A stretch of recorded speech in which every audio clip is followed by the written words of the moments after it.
The conversation Arabella Thorne was not supposed to hear lasted 11 minutes. She knew the duration because the hall clock had just struck 3 when she stopped outside the door of Clement's private office, and it was striking the quarter hour before she finally walked away. She had come to deliver the autumn accounts, tallied, annotated, ready for the Friday contract signing that had occupied every household in Concord for the past 3 weeks. The door was not fully closed. She heard Clement's voice first, low and deliberate, the voice he used when he was explaining something to someone he considered slower than himself. Then a second voice she recognized. The measured tone of Duncan Price, the Boston solicitor, who had been coming to the house since September, whom Clement had described as handling routine business restructuring. And then a third voice.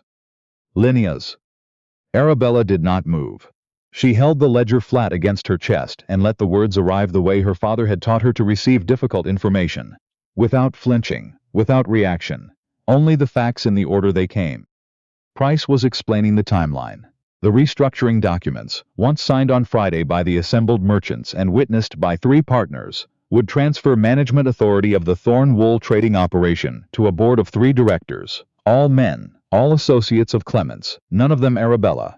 Her current role had no formal title, and therefore no formal protection.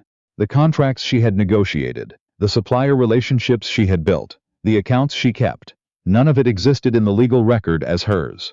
It had never needed to, Price said, because no one had anticipated that it would ever need to be contested. And the letters? Clement asked. Delivered to Dr. Morse in October, Linnea said. Her voice was quiet in the way of a person who has said a difficult thing so many times it no longer surprises her. He's reviewed them. He'll confirm the pattern if he's asked. Good. Clement's tone did not change. It had the particular evenness of a man who had planned something carefully and was checking items off a list. Then after Friday, the restructuring gives me full authority, and any challenge she raises looks like exactly what we've documented. An unstable woman making unfounded accusations. She'll know something is wrong before Friday. Price this time cautious. She's not stupid, Clement said. I know that. I don't need her to be stupid. I need her to be too late. Arabella stood in the hallway and breathed. She noticed, with the distant analytical attention that sometimes came over her in difficult moments, that her hands were perfectly still on the ledger cover. She thought of her father sitting across from her at the kitchen table in the house she had grown up in, 30 miles east of here, on the morning before the wedding she had agreed to, because his debts had left her with no reasonable alternative. He had reached across and covered her hands with his and said, very quietly, Arabella, you are going in with nothing but your mind. Make sure they never understand how much that is. She had kept that instruction for 6 years. She had applied it to every ledger, every contract, every supplier meeting, where men had looked past her to Clement, and she had continued speaking until they looked at her instead. She had applied it so thoroughly that the Thorne wool trading operation, which had been losing ground when she married into it, had expanded to 11 routes and doubled its contract volume inside of 4 years. She had done that work. Not quietly, not invisibly, but without insisting anyone acknowledge it, because acknowledgement had never seemed like the point. The point had been the work. She understood now that this had been a mistake. She walked back down the corridor, settled the ledger on her own desk, and sat down. She did not allow herself to feel anything yet.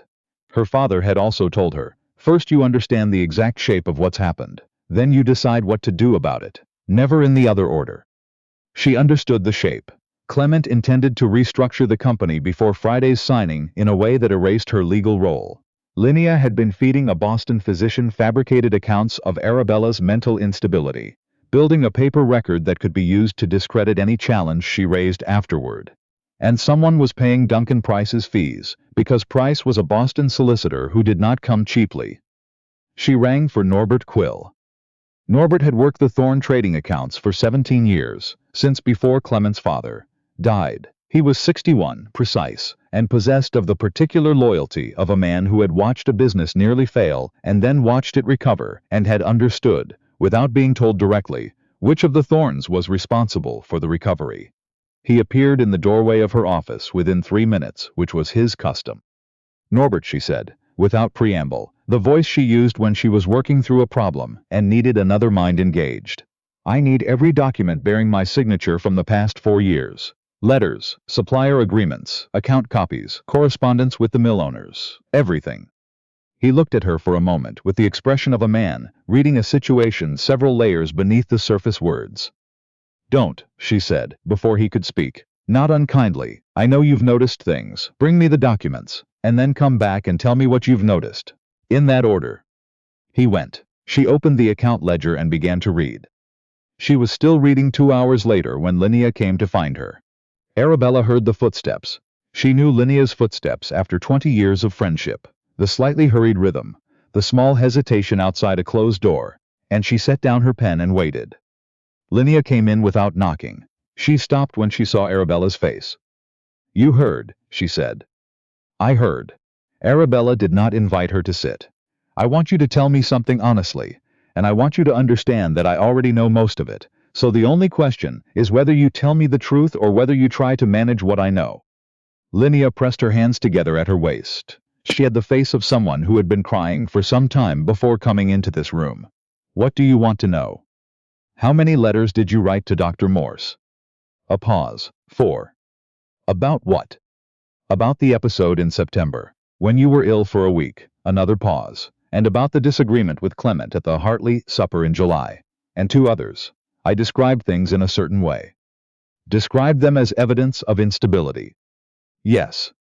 Arabella held very still. "Linnea, I was ill in September because the well water was bad. You knew that. You were ill too. And the disagreement at the Hartley supper was about a supplier contract, and I was right. And Clement conceded I was right 3 days later, and you were there for that conversation as well." Linnea said nothing. "You invented a sick woman," Arabella said. "You used things you knew, things I told you, and you constructed a version of me that could be dismissed. You did that for him." "I thought," Linnea started. "What did you think?" "I thought this marriage made you unhappy." Linnea's voice broke slightly and then held. "He told me you deserved better. He told me the restructuring would free you, that once you weren't tied to the business I built." "He didn't say it that way." "No," Arabella said. "He wouldn't have." She looked at her friend, at the face she had known since they were 8 years old, at the particular expression Linnea wore, when she had done something she couldn't take back and knew it. "He found the thing you most wanted to believe and he built a door out of it. He told you that you were helping me." Linnea put her face in her hands. Arabella let her sit with it. Then she said, "I need to know one more thing. Who is paying price?" A silence. "Linnea." "I don't know who's paying him." Quietly, "I heard Clement say once that the arrangement had outside backing, someone with an interest in the Kincaid contracts. He didn't say a name." The Kincaid contracts. Her father's wool roots. The ones she had brought into the marriage as her dowry. The single most valuable business asset the Thorne Company had absorbed 6 years ago. She thought of the one person who had fought to stop that transfer. She dismissed Linnea with instructions to stay in the house and say nothing to Clement. Then she went to find Norbert. He was waiting in the corridor with a leather-bound folder, and the expression of a man who has been deciding for some time whether to say a thing and has finally decided to say it. "Before you show me those," Arabella said, "tell me what you've been holding." He was quiet for the time it took him to settle his own conscience. Then he reached into the folder and withdrew a single folded letter. "I found it misfiled in September, Mrs. Thorne. In the incoming correspondence from the Boston accounts. It was addressed to Mr. Price in care of this office. It had been opened and then misfiled, I believe accidentally, among Mr. Thorne's papers." He held it out. "I should have brought it to you immediately. I told myself it was not my place. I was wrong." She took the letter. She read it twice. It was from a man named Felix Kincaid, her mother's only brother. Her mother had died when Arabella was 12, and Felix had been present at every legal proceeding surrounding the estate since, reliably on the wrong side of every question. When Arabella married Clement, Felix had appeared at the solicitor's office arguing that the Kincaid wool roots could not be included in the marriage settlement. He had lost that argument. He had, as far as Arabella knew, moved on. He had not moved on. The letter offered to underwrite Price's legal fees in full in exchange for the reversion of the Kincaid family wool root contracts to Felix's management. Once, the letter said, "The current arrangement is satisfactorily dissolved." She read the phrase twice. The current arrangement, her marriage, her life here, the 6 years of work she had done. Her mother's blood. He had waited 6 years and then found a man who was already inclined toward the same goal and paid him to do it more efficiently. Arabella set the letter flat on the desk. She sat very still for a moment and acknowledged, because she had always believed in honesty even when it was unwelcome, that what she felt was not purely anger. There was something beneath the anger. The specific grief of discovering that people you are connected to by blood or by choice are capable of things you did not want them to be capable of. She gave that feeling exactly 1 minute. Then she set it aside. "Norbert," she said, "I need you to do 3 things before Friday morning." He opened his notebook. "I need a complete set of copies of every contract I negotiated in the past 4 years, with dates, with the names of the counterparties, and with a summary in plain language of what was achieved in each negotiation. In a folder I can present to a room full of wool merchants who haven't had time to read it carefully."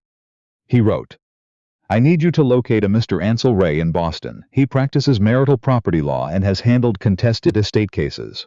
I need him here by Thursday evening. More writing. And I need you to keep this letter somewhere safe." She pushed Felix Kincaid's letter across the desk. "Not in this office. Not anywhere Clement could access." Norbert picked it up with both hands, carefully, the way you handle something that costs something to carry. "Mrs. Thorne," he said, "I should have—" "You should have," she agreed. "And you didn't, and now you are. That's the relevant fact." She picked up her pen. "Go." He went. Arabella worked until midnight. She did not sleep much after. Not grief insomnia, but the busy sleeplessness of a mind that would not stop organizing. She went over everything she knew in the dark. The timeline of Price's visits, the letters to Dr. Morse, the restructuring documents she had not been shown, Felix's letter, Linnea's 4 fabricated accounts, the merchants who would be present Friday. She turned each fact like a stone, looking at what lay under it. By Thursday she knew exactly what she was going to do. Mr. Ansel Ray arrived on the evening coach from Boston. He was perhaps 55, spare, with the alert eyes of a man accustomed to finding significant things in documents other people had misread. He sat across from Arabella at the desk that had been her workspace for 6 years, and read Norbert's folder, Felix's letter, and a summary Arabella had written of what she had heard outside Clement's office. When he finished, he looked up. "You have been managing this operation for how long?" 4 years effectively, 6 years in total. "And your name appears on none of the primary contracts." "Clement's name appears on the contracts. My name appears on the correspondence establishing the terms." Ray looked at the folder again. "This correspondence is the negotiation record. Any experienced merchant reading it will understand that the person who wrote these letters is the person who built these relationships." "Yes." The letters to Dr. Morse, if they created a formal medical record, could be used in a divorce proceeding to argue incapacity. "I know." Ray set the documents down. "What would you like the outcome of Friday's gathering to be?" "I would like the restructuring to fail," Arabella said. "I would like the merchants present to understand exactly what they were being asked to sign off on, and exactly who has actually been managing the company they do business with. And I would like the complete record to exist in a form that cannot be altered or denied afterward." Ray nodded slowly. "Then, you need to speak before the documents are presented for signature." "I know that too." "It is going to be awkward." Arabella looked at him. "Mr. Ray," she said, "I have been managing a company in someone else's name for 4 years while being pleasant about it. I believe I can manage one awkward morning." He almost smiled. "I believe you can." They worked together until 11 o'clock. When he left, she sat alone in the office and thought about her father, and about what he had said on the morning of her wedding, and about whether he had known, really known, what he was sending her into. She thought probably he had not. He had believed the Thorne family was a safer harbor than the debt he was leaving her. He had not imagined that making the best of it would require this. She went to bed at midnight. She slept 4 hours. It was enough. Friday came gray and cold, the kind of November morning in Massachusetts that smells of wood smoke and river mud. The formal room of the Thorne Trading House filled up by 9:30 wool merchants and mill owners and contract partners from 6 counties, men who had done business with Thorne Trading for anywhere from 1 year to 15. Arabella knew most of them. She had corresponded with all of them. 3 of them, she noted as they came through the door, paused when they saw her, and nodded with the warmth of men who remembered which of the Thornes had handled their most recent negotiations, with competence and good faith. She stood to the side and let Clement play the host. He was genuinely good at certain things, greeting people, remembering names, performing the ease of a man who belonged in a room, and she had always acknowledged that honestly, the way she tried to acknowledge all true things. She watched him work the crowd and thought about 11 minutes in a hallway and thought about her father.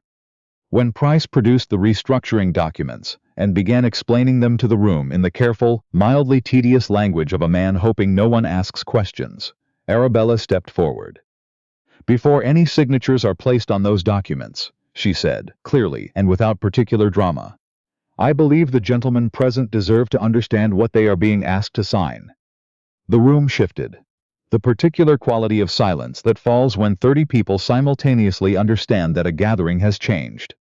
Clement said her name. His voice was controlled. She felt the weight of his attention, but did not look at him. She told them, in plain language, what the restructuring documents did. She had drafted her remarks 4 times the previous night, trimming each version until what remained was only what was necessary. She told them the restructuring removed any management role for anyone without a formal directorship. She told them she held no formal title, that Clement had arranged it that way, and that this meant 4 years of her work. 4 years of negotiations, correspondence, and supplier management existed in a legal gray space with no protection whatsoever. "The routes you trade on today," she said. "The Merrimack supplier agreements, the Hampshire mill contracts, the expansion to the western freight routes. Those were negotiated by me. The correspondence is in this folder. The dates are there. The counterparties are there. I am not asking you to take my word for it. I am asking you to read it." She set Norbert's folder on the table. A man named Mr. Daltrey, who ran the largest independent wool operation in 3 counties, and who had corresponded with Arabella about the Hampshire contracts for 2 years, picked up the folder and began reading. The room was very quiet. Price said something about internal company matters and propriety. Mr. Daltrey looked up from the folder and asked him, with the deliberate patience of a man who did not like having his time wasted, whether the documents he had been asked to sign had been prepared with Mrs. Thorne's knowledge and consent. Price had no clean answer. Clement said this was a private family matter. Arabella said, "You made it a business matter when you invited 30 business partners to witness the signing. I am simply providing complete information before signatures are placed."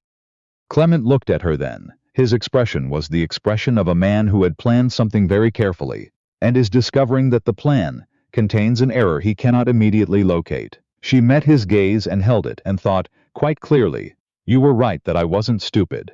You were wrong about what that meant for you." The merchants did not sign. 4 of them stayed after the others left to speak with Arabella directly. Mr. Daltrey was the last to go, and before he left, he pressed her hand and said, with the bluntness of a man from the Hampshire hills, "I didn't know it was you holding this together. I should have." "Now you do," she said. Norbert found her an hour later in the empty formal room. "He's gone to his study," Norbert said. "He hasn't come out." "Let him stay." She picked up the folder. "Is Mr. Ray still in the building?" "He is." "Good. Tell him to begin the formal filing today." She paused. "Norbert, I want to say something to you directly." She looked at him, at the man who had carried her father's kind of loyalty to this business long before she arrived in it. "You held something too long, and that caused harm. I think you know that." "I do," he said quietly. "And you came forward in time to matter. I think you know that too." She picked up her pen. "Go find Mr. Ray." Linnea came that evening and offered a formal statement. Everything she had told Clement, everything she had written to Dr. Morse, every conversation she had been part of. She knew it would become part of the legal record. She knew what the county would say about her. She gave the statement anyway, all of it, for 3 hours, while Ray's clerk wrote without looking up.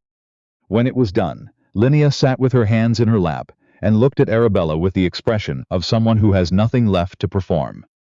"I know I can't take it back," she said. "I know there's nothing I can say that." "Not today," Arabella said. "It was not cruel, it was true. Give it time. Ask me again." Linnea nodded. She left. To Felix Kincaid, Arabella wrote 1 letter. She wrote it that night, precisely, without embellishment. She told him she had his letter to Price. She told him she knew the terms of the arrangement he had proposed and the fees he had agreed to pay. She told him the Kincaid wool route contracts had been included in the marriage settlement, legally, and that no court had reversed that finding. She told him that what he did next was his own business, and that she recommended he choose it carefully. She sent it with the morning courier, and did not think about it again. Legal separation was finalized the following spring. Mr. Ray built the case on the documentary record. The management correspondence, the negotiation files, the formal statement establishing that letters to Dr. Morse had been manufactured using fabricated accounts. The restructuring documents were never signed.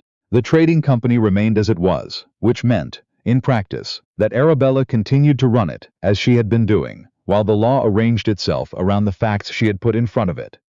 She hired 2 women to the trading office that spring, the first in the company's history. She had suggested it twice during the marriage and been told it wasn't practical. She found, upon doing it, that it was entirely practical, and that she had 2 excellent people where before she had been doing their work herself. She expanded the Hampshire contracts. She opened correspondence with a mill owner in Vermont, who had written to the company 3 times over the past year, always addressing his letters to the company, never to her directly, because he hadn't known to. She wrote back under her own name. Norbert remained. He had said he would, and he did. With the quiet steadiness of a man who has made one significant mistake and decided that the rest of his years will be the correction of it. She gave him that chance without making him earn it every day, but she did not pretend it hadn't happened, either. She had found that pretending was expensive.